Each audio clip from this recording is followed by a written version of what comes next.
I live in a small village 25 minutes from the nearest city. It's a great place and great location, nice and quiet with beautiful countryside and nobody is a stranger.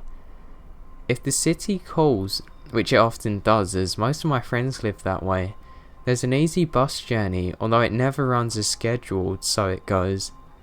The most annoying aspect of living in this place: the bus runs directly from the city centre to my village, making its final run at 8 PM, but it arrives at around 8:30.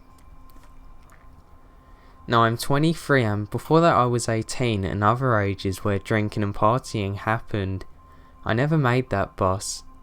8 PM never happens, so when this does, I'm left with three options. I can sleep on a friend's couch, I can get a taxi, or I can get the bus that passes closest to my village. On this particular night, I was 19. I had visited the casino all alone and lost all my cash, meaning that options 1 and 2 were out of the window, so I headed to the bus stop. The bus journey is super quick, even more so at 2 AM on a Thursday morning, and before long my stop was nearing. Unfortunately, being rather drunk and dwelling on a poorly played hand at blackjack, I fell into a daydream and, although it was only for a second, I missed my stop, so it goes. I got up quickly and pressed a button. Ding. A minute later, I'm at the next bus shelter, over and deciding my move. It's December. It's cold, it's raining, the snow on the ground is turning to a mush, and the dirtied shoes of passerbyers has made it go from a nice white to an unhealthy dull grey looking thing. An empty McDonald's bag tumbles by and just adds to my misery. I drop my cigarette and step off the curb to pick it up. Grey mush flows over my low tops and now I'm miserable, really miserable. It's a 5-minute walk back to where I should have left the bus and a further 25-minute walk back to my house. It's a well-lit road and my road has been sorted. There's no cars at this time, so I can have a relatively comfortable walk home, if not a bit lengthy, or I can cut through the woods. It's sure to be muddy and dark, but it's 15 minutes quicker, as I'm already cold as I can get. I should have gone that way. I've done this walk plenty of times, but always during the day, never in dark. You start with a 5-minute walk through a path with a chain link fence on the left separating you from the fields of a leisure centre. The wall of a warehouse and spiked metal fence of its yard keep you from the right. Next, it's under the railway bridge and onto the wasteland. Up until this point, I was feeling pretty comfortable. It's a creepy place at night for sure, but I knew there was no nearby people when I entered the cut, so nobody would be coming in behind me, and there was a faint glow from the lights of the factory yard. That was enough to let me see what was in front of me. I even had my headphones in until the wasteland. I'm stood in the open now. The cut is behind me, an empty factory is ahead of me. It's locked up for the night, or maybe it's abandoned, I'm not sure. It's full of rusting cars. To my right there was a small wooded area, and to my left a larger woods. The grounds I'm walking in has been ruined by kids riding their quad bikes around all day, and the rain has made it even worse. The light from the factory is gone and I nearly slip. I let my eyes adjust to the dark I'm in now.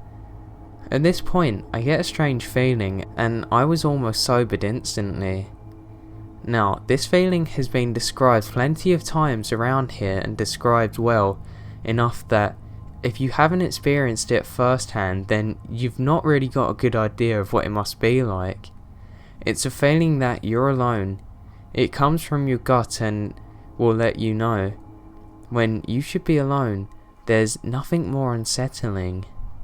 I could have turned back and did a light jog, and that would have got me back to where I started in about 2 minutes.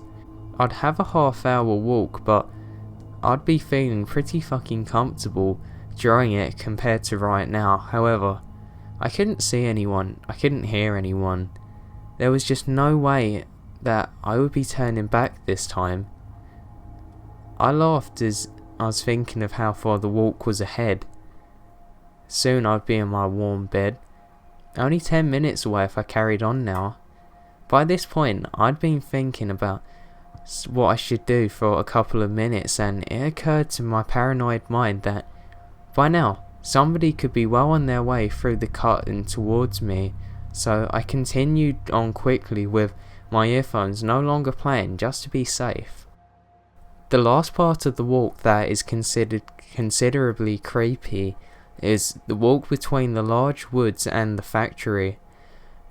The path was turned up and puddles of sludge and cold water were more common than solid ground. It was so dark that I ran my hand along the rusted panels of the empty factory's fence to keep me on track. Careful not to lift my hand up too high in fear of cutting my hand on the barbed wire that ran across the top.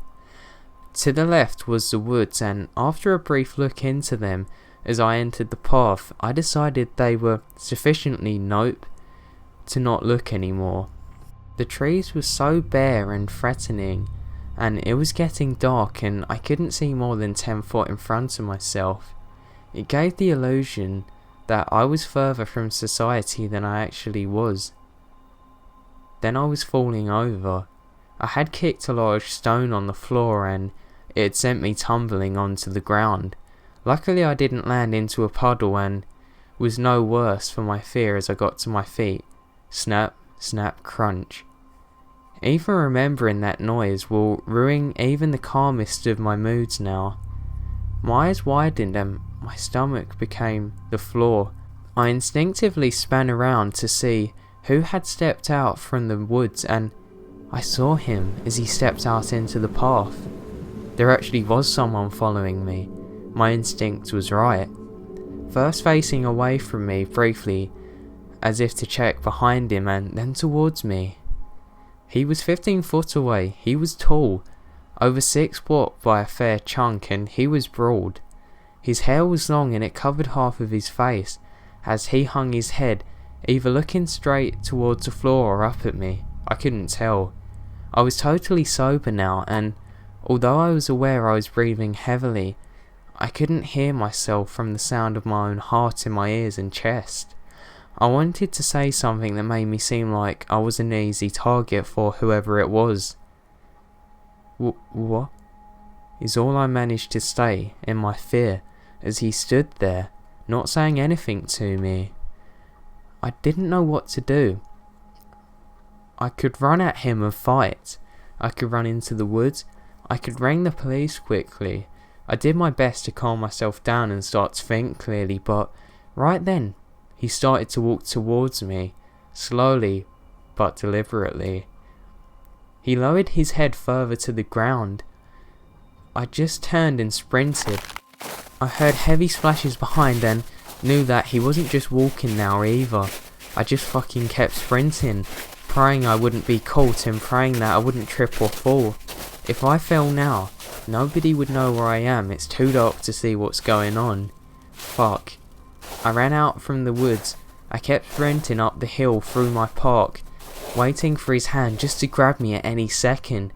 I sprinted through the streets as I grabbed my house key from my pocket. I jumped over my fence and gone straight to my house, locking it immediately. I didn't even want to look outside. I never peered back as I was running. I'll never know how far he chased me or how close he came to actually grabbing me, and I really hope that I never find out.